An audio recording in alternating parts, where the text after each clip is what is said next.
US Ford just sent us their new 60-tooth carbide tipped saw blade, and I'm curious if it can hang with the big boys. I'm testing this on the cuts that I make every day. No fluff, just real world performance. Let's see if this blade is legit. I broke out a brand new 12-inch DeWalt compound slide miter saw.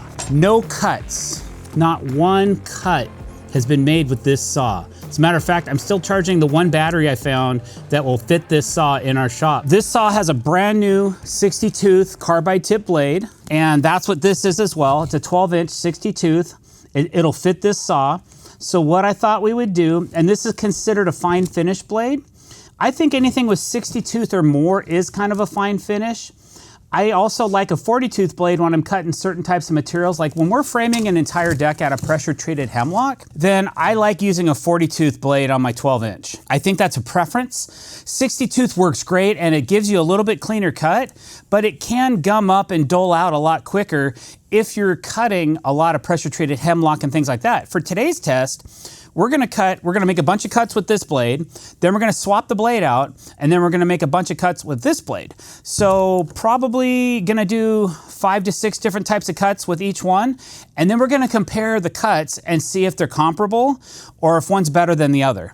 All right, so let's go get that battery and let's start cutting. Saw's ready to go, battery's got 2 bars, but it doesn't matter because it's gonna have 2 bars for both sets of cuts, all right? It's a little weak. If the saw sounds weak, it's because I'm only running a 6 amp hour battery instead of a 12.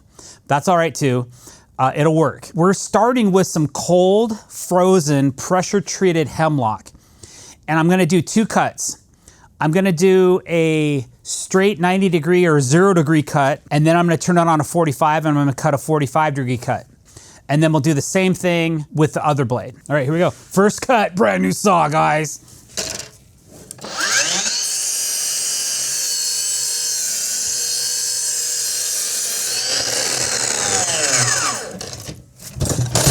All right, there is the 90 cut. Now we're gonna do our 45.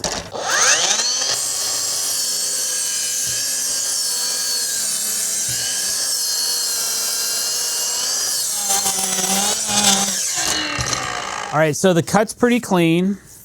There's a little bit of fuzz on it, but it isn't terrible. Again, this is pressure treated hemlock. The backside definitely ripped through on this cut, so it left some fuzz. But again, this is framing. I don't have high expectations of the particular type of cut. This is pretty common in regardless of how many teeth we have. In a high tooth, if we did like an 80-tooth blade, it may eliminate this peach fuzz. Okay, so now we cut the wet frozen wood. Now I have a dry piece of pressure treated hemlock that I'm gonna make 2 cuts on as well. All right, since this board's kind of short, I'm just gonna cut like a 1/2 inch off the edge of this.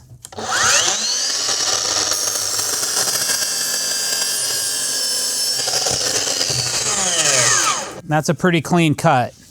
The only place I see peach fuzz is on the back side of it. And that's, again, very common, completely expect that. All you gotta do is rub it with your hand and it comes right off. Now I'm gonna go ahead and cut a 45 on this. Oh, it's not gonna make it. Okay, I tell you what, we're just gonna cut a 45 as deep as we can with this without having to flip the saw around. So to make this type of cut, because you can see right now that I'm not gonna make it all the way through because of the track, but that's okay. Actually, you know what? I'll just cut what I can off of this. How's that? There we go. Okay, here we go, 45.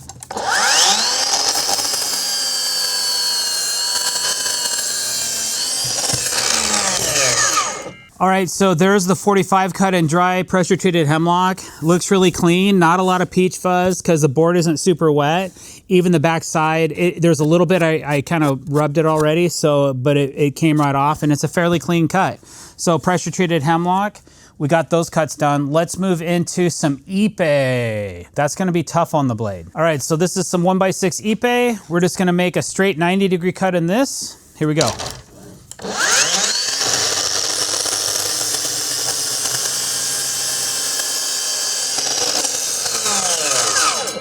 Okay, pretty clean cut. Not terrible. That edge is gonna be really sharp. You can see there's still a little bit of peach fuzz on the back side. I expect that, but no big deal. Okay, let's do a 45.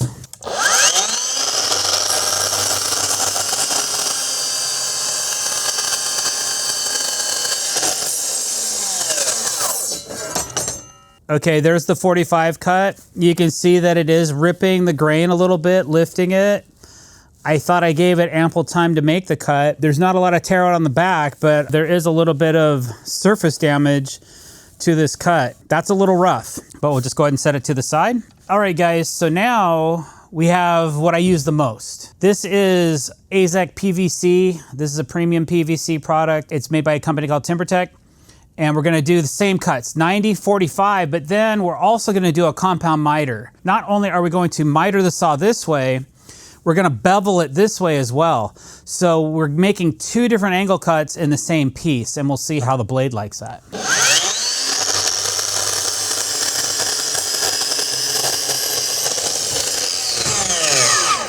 When you're making cuts into PVC, if you have a dull blade, this capstock is gonna chip. I don't see any chipping going on here, so I guess that's a good thing. So let's go ahead and try, instead of doing a 45, I'm gonna go ahead and put this in a compound miter right now. So I'm gonna turn the miter to 45, and then I'm gonna take the bevel to a 45 as well. Okay, so now we're 45, 45, here we go.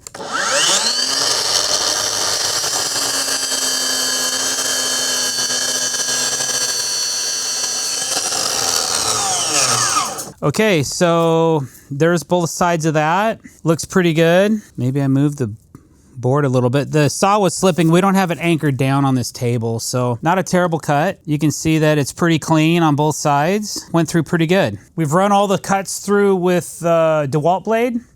Now we're going to run it with the US 4 blade. So just the same set. So if we're gonna start with a straight cut, go our 45 and so on and so forth. So here we go.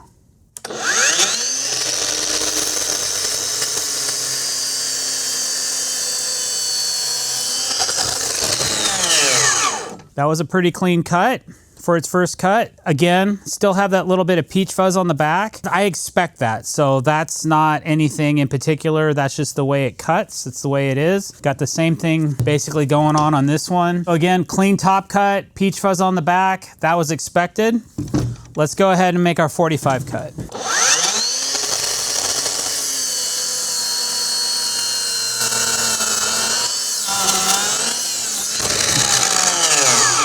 Our battery's getting a little weak, but still a nice cut. Not a whole lot of peach fuzz on this side. Got a little bit on this side of this cut, but the rest of the cut looks pretty good. I am noticing that this blade does seem to run a little bit smoother through this thicker material.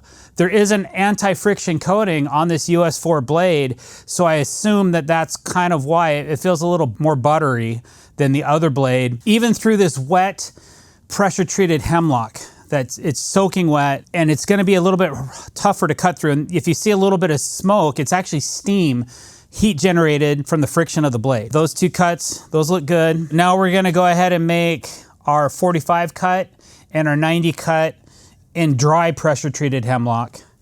This is this piece I have here. I'm just gonna make a similar cut right through the edge of this.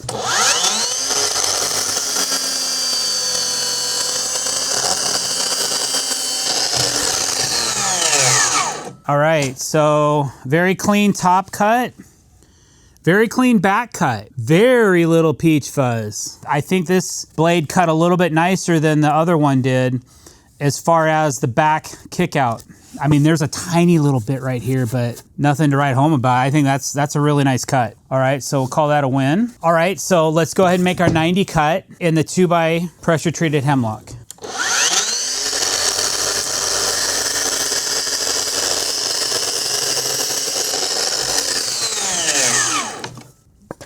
Nice cut. One little piece of peach. I'd have to say this is actually a nicer cut than the other blade, considering that they're both brand new. And it is easier to make the cut with this blade than it is with the other one. Let's see how it does with Ipe.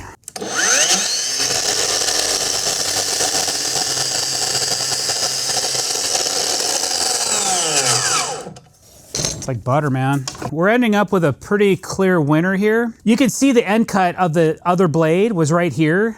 You can see the rip out, the tear out of it, compared to this cut that was made with the US 4 blade.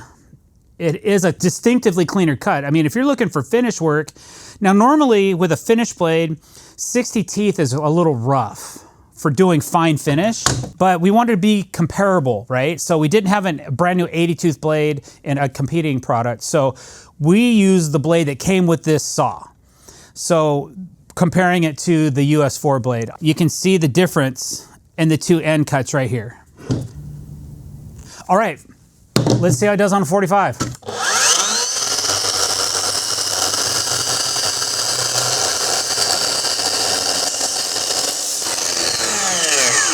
Okay, we have some chipping. I think it's the way I'm doing the cut. I think if I cut straight down instead of pulling the blade out, we could eliminate this tear out. So let's do that.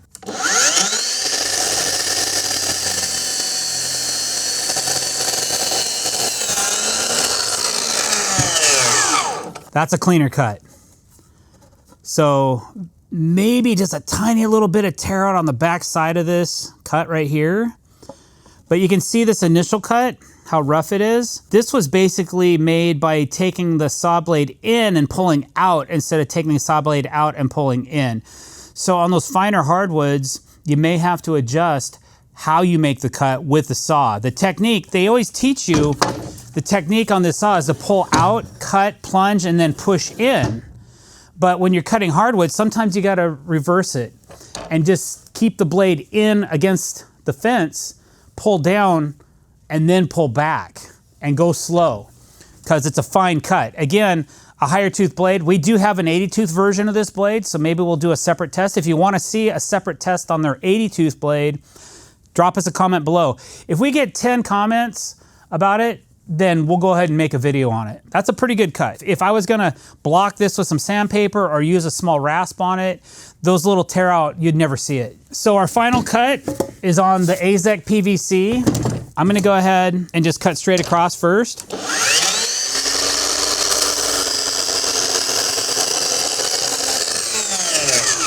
I'll be honest, that was a really good feeling cut. It was like butter. There's no chipping, no tear out. All four sides look good on that cut. So if you're only cutting PVC with this blade, it's gonna last a long time because it has the anti-friction coating and it has some heat vents in the blade, which we haven't talked about yet. And I was gonna get to that in a minute. All right, so for the final cut, we're doing a compound miter cut, the same cut we made with the other blade. Let's go.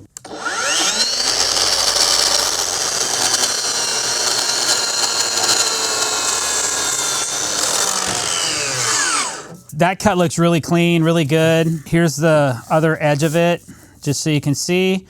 There's no discrepancies, there's no chipping, there's nothing. Again, this is a little bit of a tougher cut to make. So I'm pushing on the saw and trying to hold the workpiece down. So the saw's wanting to move a little bit on the table, but with that being said, that's a really clean cut. All right, so what we did is we collected the sawdust from our first round of cuts with the DeWalt blade, and that's right here. And now I have the sawdust from the second set of cuts. Now remember, we made the exact same amount of cuts. This pile of sawdust represents everything from those 8 cuts. Here's our pile. So I assume it's about the same amount of sawdust that we got from each set of cuts. And I'm just kind of looking at it. There's some longer strands in this pile of the PVC. The actual sawdust itself, I mean, it looks like sawdust, but it's not particularly fine or coarse. It's probably medium, I would say. On this set, there are still a few strands. This pile here is off the US 4 blade. I don't have a microscope, but to my eye, this set looks just a little bit finer. Just a little bit finer sawdust than this set over here. You guys tell me what you think. Does this pile look coarser than this pile, or do they look exactly the same? I'm splitting hairs here. It's very close. What this initial test was doing today was trying to decipher if the new US 4 blades are comparable to industry standard blades that are out there on the market. With that being said, let's just compare the blades real quick. If I look at the teeth, I know we only made a few cuts with each blade. There's a tiny bit of buildup on the DeWalt blade, but it's barely there. Sometimes, okay, like here, you can see there's a little bit, like this is usually from the pressure treated hemlock. There's a little bit of buildup. Some of the sap woods or things like that, the sticky stuff starts to get attached to the blade. You can kind of rub it off. You can see this stuff kind of rubs off. But after hundreds and hundreds of cuts, it starts to heat up and stick to the carbide and the backside of the carbide tooth, because the carbide is the thickest part of the blade. This is a thin kerf blade, so it's looking pretty good. It's still plenty sharp. And so wear and tear, I'd say it did pretty good. And on the US 4 blade, I don't really see any buildup at all. It's super sharp. This does have an anti-friction coating on it. The one thing I liked about the blade, a couple features, is it has that anti-friction coating on it, and it has some laser cut heat slots like some of the other competitor blades have as well. That just reduces the friction when you're cutting. And like I said, when I was cutting that wet pressure treated hemlock, it helps dissipate the heat a little bit, which is kind of nice. So when you're creating friction, you can keep the blade cooler, keeps it more accurate, keeps the blade cooler, it lasts longer. And then the anti-friction will also keep the buildup from accumulating on the teeth. But I don't really see any buildup on this blade at all. So that's good. So both blades did really well for that. I do feel like this blade had a little bit of a finer, smoother texture to it. All right, so the teeth on the US 4 blade, they're alternating. One goes this way, and then one goes this way. It looks like about 10 degrees. It doesn't say on the blade itself. We could probably get that information on the internet. They're alternating the way they sharpen the carbide, which gives it a little bit better bite. On this blade, it's the same thing. One's cut this way, one's cut this way. It looked to me like the carbide was a little more robust on the US 4 blade compared to the DeWalt blade. It's a tiny bit thicker. This DeWalt is a little thinner kerf, but I don't necessarily go with a thin kerf all the time. I kind of like something in the middle like this. I've had some really robust DeWalt blades as well in the past that were thicker carbides, and I could get them resharpened. Usually I don't resharpen blades. I usually toss them once they have met their lifespan. But I would say this is a really good alternate to some of the other competing blades on the market, and they're priced accordingly. They are a little bit less. We did our research. I'm definitely gonna put these on all of the saws, and we're gonna test them out over the next several months. So if you have any questions, leave it below. Thanks for watching this video. If you liked it, don't forget to click that subscribe button, hit that bell icon to be notified when we're putting out content. Check out our new podcast. The link is in the description below. Have a great day.